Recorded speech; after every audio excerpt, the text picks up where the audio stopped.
Hello, my name is Frank Christensen and I'm the coordinator of officials for IFAF in Europe. This is the third of 5 training tapes dealing with offensive holding. Today we're specifically looking at grab and restrict committed by the receivers, typically the players outside of the offensive line. That looks distinctly different from when it happens on the interior line. But before we get to the game film, let's have a look to see what the rulebook and the MOFO have to say on this topic. In the rulebook, we go to 399B that defines holding as: the hand and arm shall not be used to grasp, pull, hook, clamp, or encircle in any way that illegally impedes or illegally obstructs an opponent. And that was pretty much it for the rulebook. In the MOFO, we go to 3-3 contact fouls. 1A, only call it when all of the following conditions are met. 1. The foul is visibly apparent. That means if it wouldn't show up on video, don't call it. 2. The foul affects the play or is conspicuous. That means if it is away from the point of attack and isn't conspicuous, don't call it. 3. The action is demonstrably restrictive. That means if the player is not illegally slowed down or forced to take a longer route to his target, don't call it. And 4. The foul disadvantages the opponent. That means if it actually moves the player the way he wants to go, don't call it. B. Action that constitute offensive holding includes grab and restrict, which is also the focus of this training tape. Grabbing the opponent's body or uniform in a manner that restricts his ability to go in the direction he wishes to go. 2. Hook and restrict. Hooking a hand or arm around the opponent's body beyond the frame of the body presented to the blocker in a manner that restricts his ability to go in the direction he wishes to go. And 3. Takedown. Taking an opponent to the ground by grabbing or hooking when he doesn't want to go to the ground. Note that blocking the opponent to the ground by use of the hands or arms within the frame of the opponent's body or in the back in the free blocking zone is not illegal. C. A player is restricted if 1. He is unable to turn or change direction due to continued restrictive contact. 2. His upper body is turned by the blocker having his arms around him. 3. He is unable to gain separation or to disengage from the opponent by turning, twisting, stopping, etc. 4. His balance is changed or his natural foot movement is taken away. D. Don't call holding if any of the following conditions are met, unless the foul is really conspicuous. 1. The player held made the tackle behind the neutral zone or where there is no neutral zone. 2. The player knocks down or intercepts a pass. 3. The player recovers a fumble. 4. At the point of attack on a run, the opponents are squared up, moving with each other, and none of the restrictions above are noted. 5. It happens at the same time as a tackle elsewhere on the field. 6. It is behind the neutral zone and a forward pass has already been thrown or is in the process of being thrown. 7. It is part of a double team block unless a takedown occurs or the defender breaks the double team and is pulled back. 8. It is the result of a defensive rip. That means the defensive player racing the offensive player's arm. 9.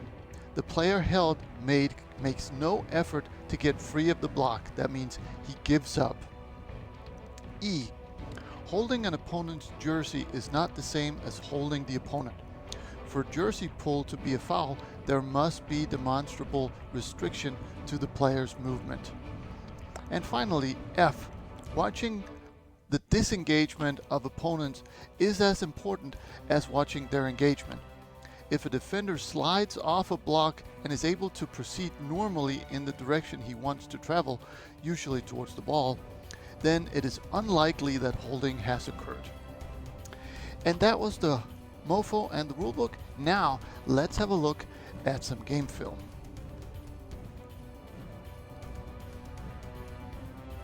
And we're going to start off with a few plays where we do want holding called.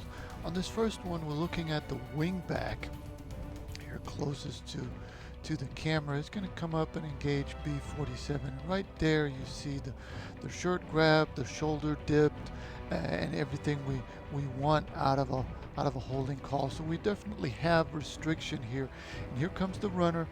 So we have point of attack also, and the runner actually gets by, so there's the effect on the play. So this is one that we would want called by whoever is responsible for this key.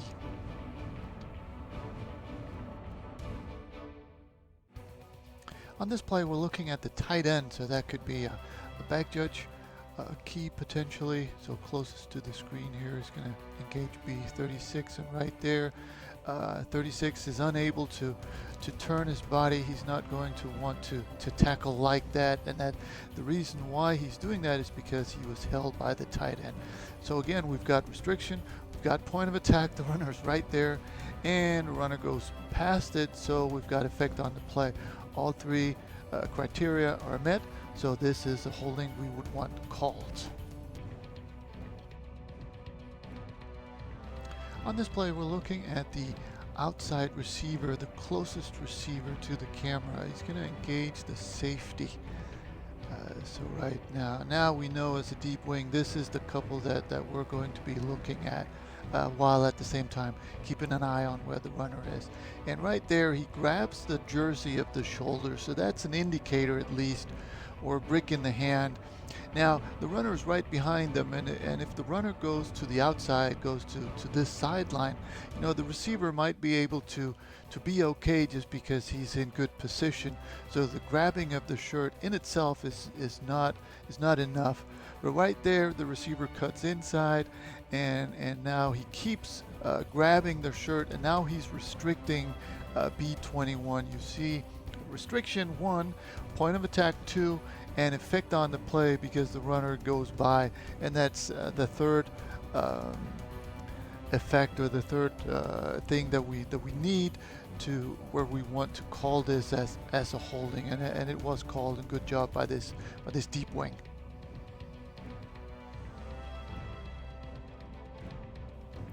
On this play, we're looking at the middle receiver in the trips, so the split end here. He's going to come up and engage B24. Right there, he's going to yank him. I think the technical term is a yank. So we've got restriction. He grabs the jersey there. Here comes the runner to this side, so that is point of attack, and the runner is actually sprung by this block, if you want to call it that. So we've got effect also, and you could say that for the deep officials, this is initially at least a wing key, but we would like the deep officials to kind of officiate this area, or this zone, so that the wing will have to have an opinion on this backward pass also, if it is backwards or forwards, and what happens to the ball. Not exclusively, but for the deep wing and the back judge, we would like them to at least have an opinion on this block also, even though they have somebody else that they're also primarily responsible for. But in any case, this is a holding that we should catch.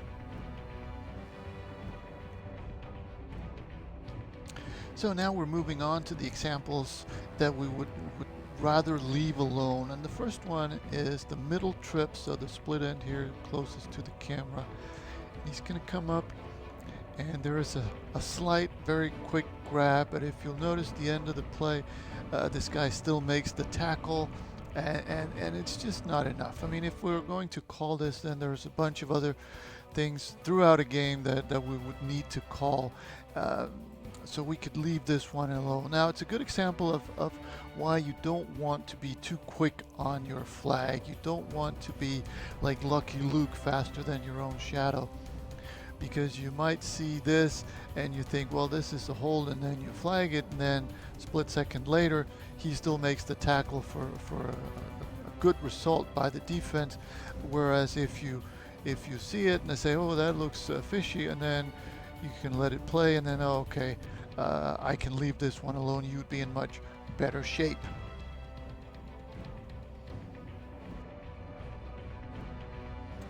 So this one is really close. We're looking at the outside receiver here, and here we have to use all of our tools to try to make a good decision. So we see this, and then we have to make a decision. So there certainly is a grab there. The question is if we want this called or not. So he makes it pretty much on the wide line, which is also where the run ends. So one could argue that there was no effect on this play because the tackle was still made the same place. And it's another one of those where you see it, and then you may have to wait a little while before you throw your flag to make sure that it is that it has an effect. Now if you see it and then you decide, well, he could have made the tackle 3-4 yards further down the field, and that's why you called it, or you could see it and then wait and say, okay, well, he was tackled here, and that's why I didn't call it. In any case, this should be part of your decision-making process. I mean, this is really tight, but I would be fine with a no call and a talk to here, simply because the tackle was made at the same spot as the other action. We're looking at the nearest receiver closest to the camera here, and he just keeps good position. I'm sure he's grabbing a jersey in there, but as long as he keeps position, he keeps his feet, he stays between the runner and the blockee, he will 99% of the time be in good shape. And here I just don't see anything that is worth a call for an offensive holding. So this is a good play by this receiver.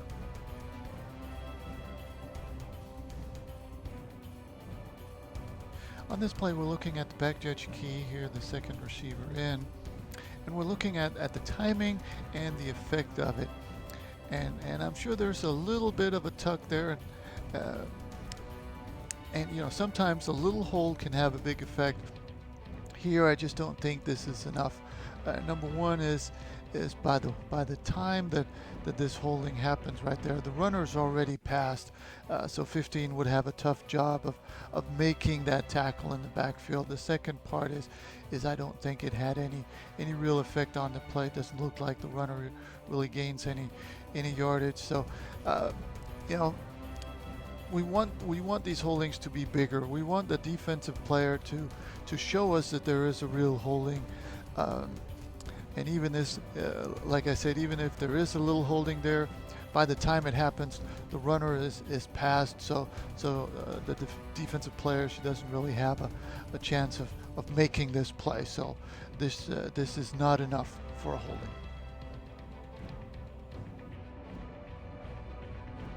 On this last play, we're looking at the closest receiver, so the near receiver here, and again we're looking at several aspects of it, because if you just look at those two players right there at the end before they separate, there certainly seems to be shoulder dip and some restriction, and that looks like a holding. But if you look at it in a bigger picture, once this happens, the runner's already past them. So you could argue that because of timing, it doesn't have an effect on the play. This holding right here does not spring the runner. The fact that he gets around this tackle or attempted tackle springs the runner. So the holding at the end there really doesn't affect the play, and so we don't have all three aspects of what we need to call a holding. So this should be a good no call or just a talk to. So that was a few holdings and a few situations where we don't want the flag thrown. And I hope it made sense, and I hope you found something you can use on the field.